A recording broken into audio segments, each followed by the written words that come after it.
during a time when the people of Israel were facing a famine.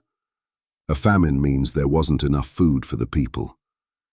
In Bethlehem, one of the towns of Judah, things were especially difficult. Because of the severe food shortage, a man named Elimelech made a decision to leave Bethlehem with his family. His wife was named Naomi, and they had 2 sons.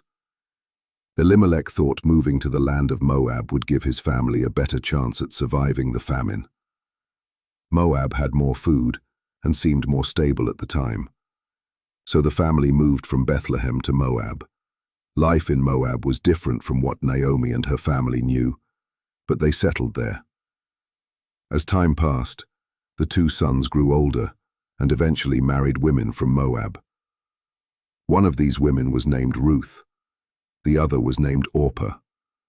At first, it seemed like their new life in Moab would be steady, but things soon took a painful turn. Elimelech, Naomi's husband, died. This left Naomi as a widow in a foreign country, but she still had her 2 sons to support her. For a while, life continued with Naomi, her sons, and their wives. But after some more time passed, Naomi's 2 sons also died.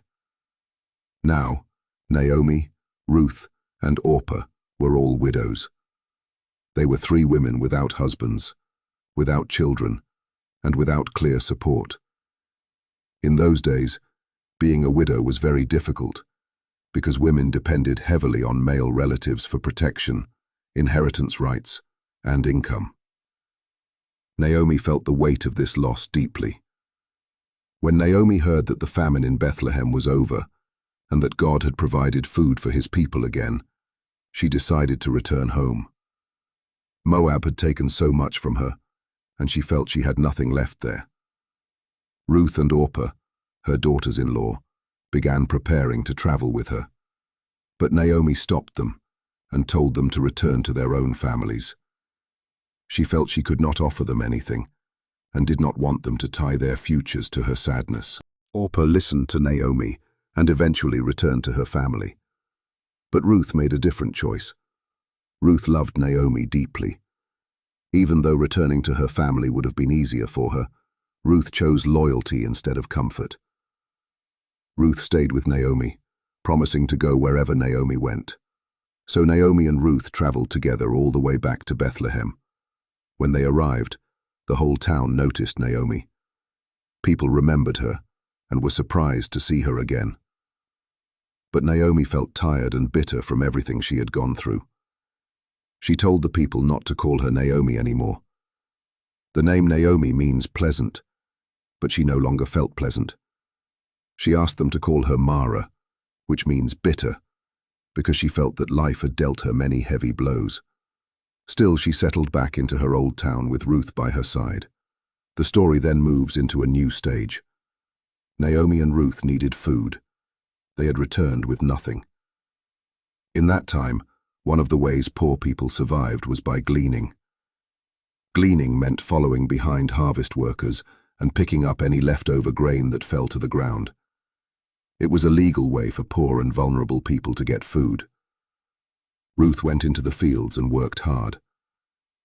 As she gleaned, she happened to enter a field owned by a man named Boaz. Boaz was a wealthy and respected man in Bethlehem.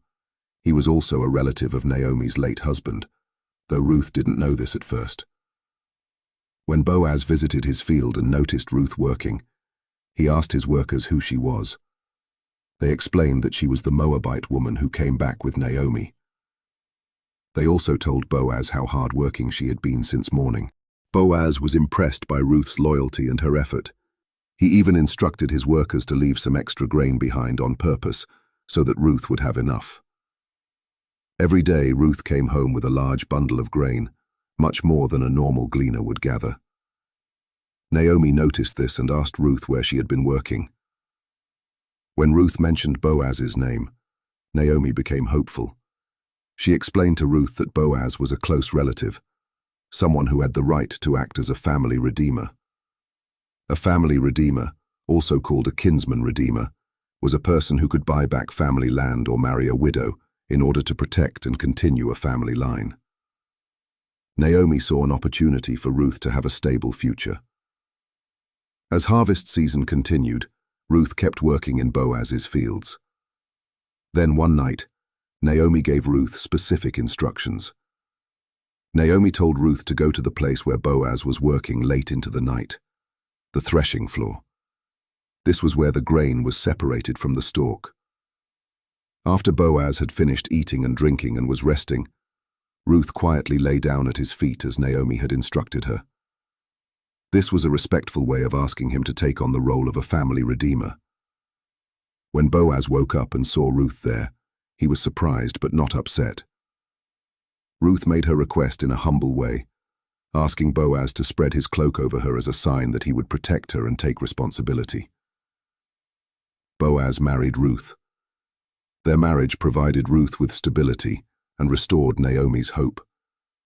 In time, Ruth became pregnant and had a son.